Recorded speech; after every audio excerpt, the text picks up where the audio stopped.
Hi everyone! It was a long way, but finally I made a speaker giveaway with a Rockler speaker kit. It's all because of your kind support and watching my videos, so thank you so much. Anyways, here's what I made. To be honest, I made the biggest mistake that I've ever made on the project, and I even had to change my plan, so let's see how I made it.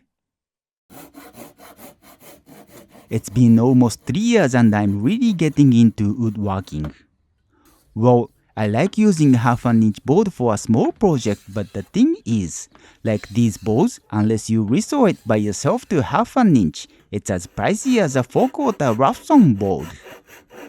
On top of it, it's thin, so it's hard to find the one without a twist or a cup. Anyways, at least I have several lumber yards around me so I can hop around them to find a good one.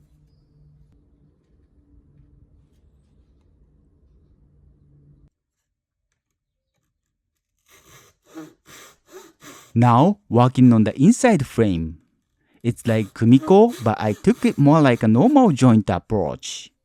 I mean, I cut inside the marking lines and clean them with chisel at the end, because there are not too many joints like Kumiko, and this is popular, so it's easy to shave off the waste. And I made the diagonal pieces, and just in case, this frame is 1/8 of an inch wider than where I'm fitting this in, which I will mess up a little bit at the end.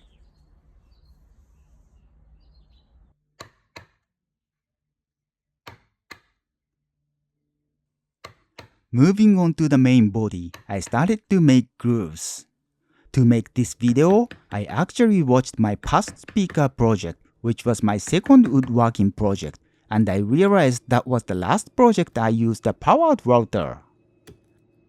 Anyways, I like using a narrower chisel than an actual groove with and cleaning up the side walls and the bottom later. Well, to be honest, I really don't know how or why I ended up with being a hand tool woodworking guy. At least this is as a result of doing woodworking in the way I enjoy.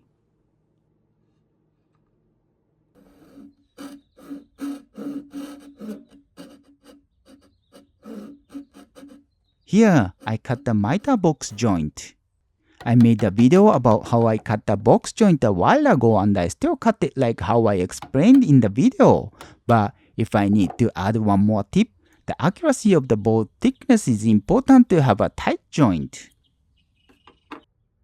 For this time, I really paid extra attention to cut it as it's for a gift.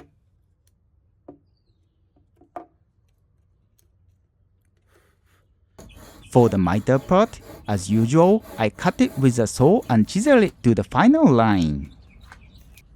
I still worry if the miter closes whenever I cut it even when it shows 45 degrees. Well, at this time, it seems like it's okay.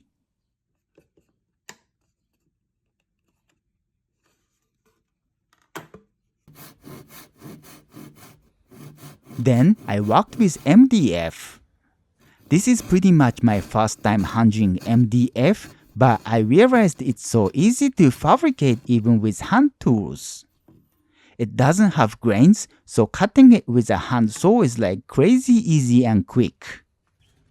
You can also do hand planing easily, but the thing is, there is so much sawdust, or I should say powder flying, and I didn't like MDF for this reason. However, this is the best material for a speaker, so I can't complain. For the speaker holes, I was going to use a router, but I was kind of scared of using it and I ended up buying a cheap Forstner bit. This works okay, but again I can't like the MDF dust. It's crazy, no? Anyways, I don't know if I ever use this big Forstner bit again and I feel like it was a waste, but I got be positive, so I say now I can make more speakers. And here is the glue up part where I made a big stupid mistake. I glued front frame on the rear and the rear frame on the front. It doesn't matter if the front and rear is the same, but the front has a big recess where I was gonna fit half of a speaker grill in. What's more, I stupidly tried to disassemble it by hitting it with a mallet, but that was like already 1 hour later and it only moved like a tiny bit. And I was so panicked and I forgot to clamp it back to close it. I will show you the joints a little later, but now I need to redesign the front grille. I actually wanted to show you how it was going to look like, but I'll keep the idea in my head, so I may use the idea for something else. And as you see, I cut the grille pieces from a bigger piece of wood. I wanted to buy a 1/4 inch board, but I wasn't able to find the one that is not capped. It was a good Zen moment to reset my mind from the mistake so I can keep my motivation to make a grill. Again, this is just like Kumiko, but I didn't want to do something similar to my previous speaker, and at the same time, I wanted to do something that I can distract people's attention from the joints. However, I already cut out the speaker holes, so what I can do is so limited, so I decided to cut heavy chamfer on each grill piece.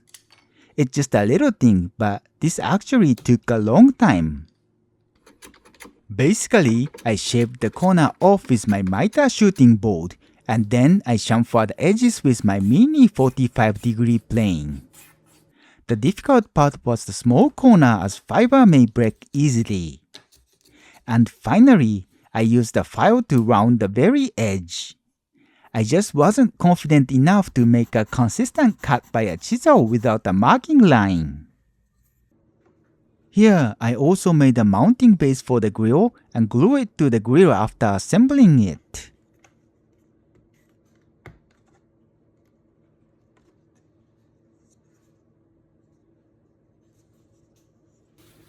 It's almost there, so I put the oil and feet on it. Okay, let me show you the joints. As you see, the top and the bottom are good, but the problem is the sides where I forgot to clamp it to close the shoulder due to the wrong glue up and panicked. Luckily, it's walnut, so it's difficult to see, but definitely it's a mistake and I feel bad.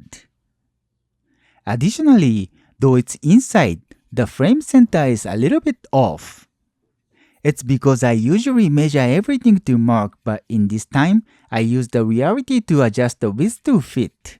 And now that left and right is switched, it's not aligned well to the inside walls. Anyways, I sprayed the speaker board in my big painting booth. I somehow made it raw.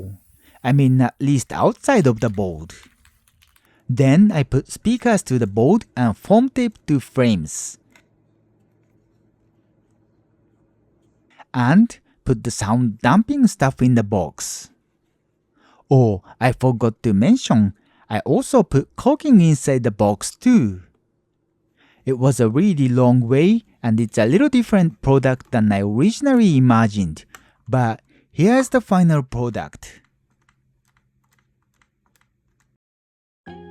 Like I said, this is a giveaway that I promised when I hit 1000 subscribers and earned $200 from YouTube.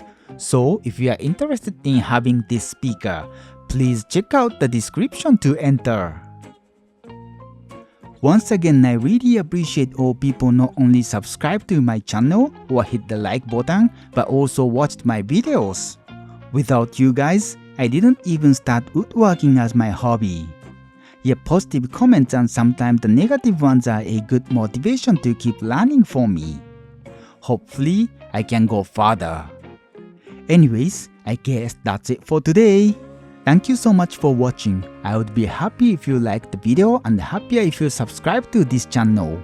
If you have any suggestion to my video, it's also welcome. See you!